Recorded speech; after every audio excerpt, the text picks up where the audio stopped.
Qu'on s'y connaisse ou pas en électricité, qu'on l'ait étudié ou non, une chose est sûre, on sait que ça fait mal, voire très mal, voire engendrer la mort. À cela, une question revient fréquemment. Qu'est-ce qui tue, volt ou ampère ? Maintenant qu'on a vu la tension et l'intensité, on pourrait penser qu'on peut répondre à cette question. En fait, ce n'est pas le cas.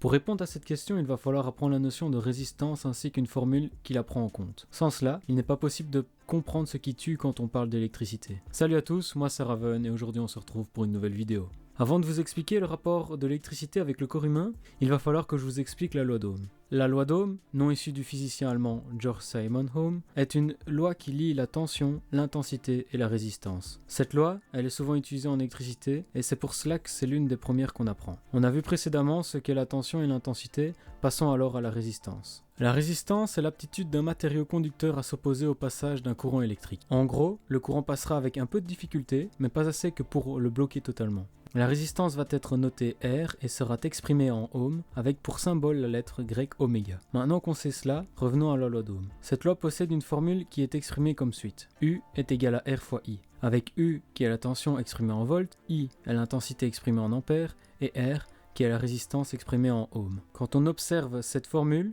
on peut comprendre que la tension aux bornes d'une résistance est donc proportionnelle à l'intensité. Si la tension est multipliée par 2, alors l'intensité sera multipliée par 2. Prenons un exemple afin d'illustrer et de voir plus clair. Imaginons que nous ayons un circuit électrique composé d'une résistance de 10 ohms et qu'on y applique une tension de 100 volts. On peut en déduire l'intensité en transformant la formule, ce qui donnera tension divisée par résistance est égal intensité, ce qui nous donne 100 divisé par 10 est égal à l'intensité, donc l'intensité est de 10 ampères. Maintenant, imaginons que je double l'intensité, donc que j'ai 20 ampères. À ce moment-là, si on reprend la formule, j'aurai U est égal à 10 fois 20, donc la tension sera de 200 volts. Comme vous pouvez le constater, notre observation se confirme car on a doublé l'intensité, ce qui a fait qu'on a doublé la tension. Attention, ceci n'est qu'un exemple afin de montrer que c'est proportionnel. En réalité, on ne choisit que rarement la tension en fonction de l'intensité. La plupart du temps, on a un circuit avec un voltage déterminé. En effet, on pourra construire des circuits sur base de voltages communs comme 12 volts, 24 volts, 48 volts, 230 volts, etc.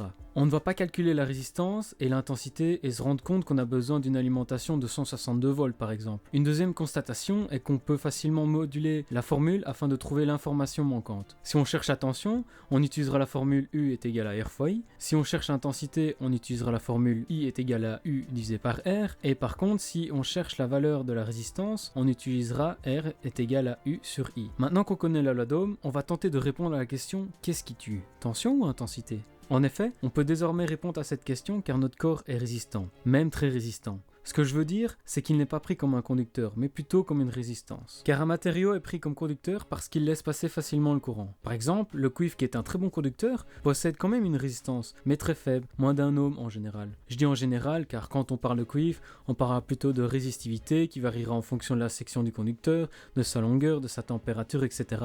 Mais ça, ce sera pour une prochaine vidéo. Maintenant, on ne peut pas vraiment dire que c'est la tension qui tue ou l'intensité. Car comme on l'a vu avec la formule de la loi d'Ohm, les deux sont en relation avec une résistance. Ici, le corps humain jouera le rôle de résistance. La résistance du corps humain varie en fonction de l'individu. Qu'il soit grand, petit, mince, bien portant, peau sèche, humide, immergé, la surface de contact avec le conducteur, etc. Par exemple, moi j'ai une résistance de 300 kΩ avec peau sèche et si je me mouille les mains, elle sera d'environ 100 kΩ. Ceci est ma résistance. Vous, vos voisins, famille, auront une autre résistance. Plus elle sera haute et mieux ce sera. Maintenant, pour pouvoir vous expliquer et illustrer mes propos, on va dire que le corps humain possède une résistance d'1 kΩ, soit 1000 ohms. Regardons ce qu'il se passe s'il est soumis à une tension de 220 volts, c'est-à-dire la tension qu'il y a dans une maison. Avec la formule U est égal à R fois I, on obtient une tension de 220 volts, une résistance d'1 kΩ et une intensité de 0,22 ampères. Bon, c'est bien de savoir cela, mais ça ne nous avance pas plus. Pour savoir ce qu'on risque avec un courant de 0,22 ampères, il va falloir le remplacer dans un tableau de valeurs qui montre les effets du courant sur le corps humain. Comme on peut le constater, en fonction du temps exposé au courant, 220 mA commence à devenir dangereux pour une personne ayant une résistance d'1 kΩ, étant donné qu'elle se situera dans la zone de fibrillation cardiaque irréversible. Si on continue d'observer le tableau, on se rend vite compte que le courant peut devenir vite mortel en fonction de l'intensité et de l'exposition. À 30 mA,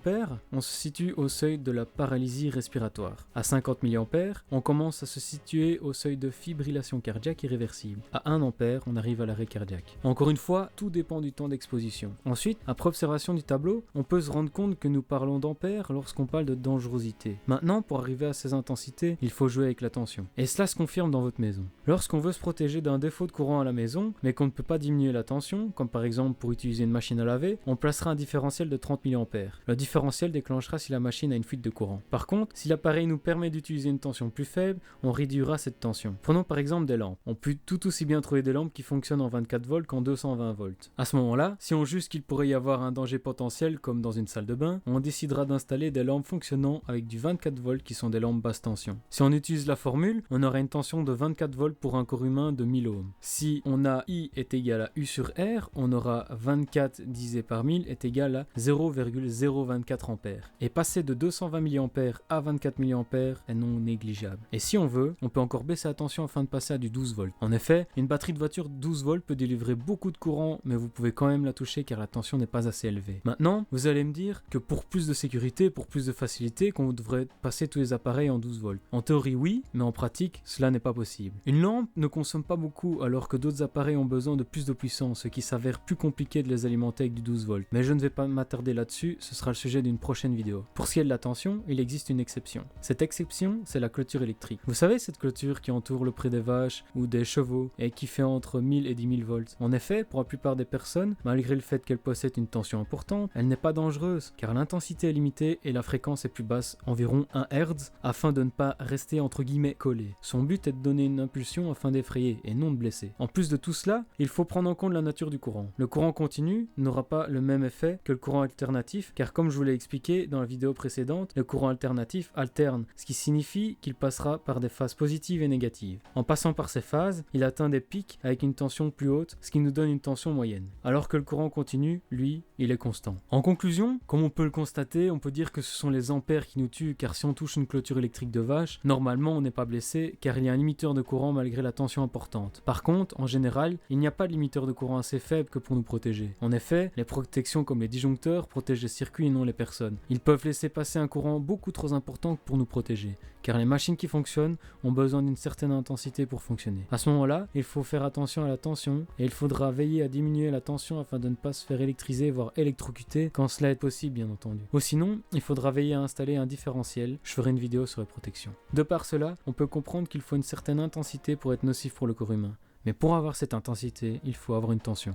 Voilà, c'est déjà la fin de la vidéo. Mais avant de finir, j'ai une dernière petite information pour vous. Il faut faire la différence entre se faire électriser et se faire électrocuter, car cela n'a pas la même conséquence. Se faire électriser, c'est le fait de recevoir un choc électrique plus ou moins fort, pouvant causer des lésions plus ou moins graves, mais n'entraînant pas la mort. Par contre, se faire électrocuter ne se passe qu'une fois, car c'est subir un choc électrique entraînant la mort. Voilà, c'est une petite info toujours intéressante à savoir. J'espère que vous avez aimé la vidéo. Si c'est le cas, n'hésitez pas à la partager. N'oubliez pas de vous abonner si ce n'est pas déjà fait et laissez un pouce bleu ainsi qu'un commentaire. Moi je vous dis à la prochaine et d'ici là, portez-vous bien.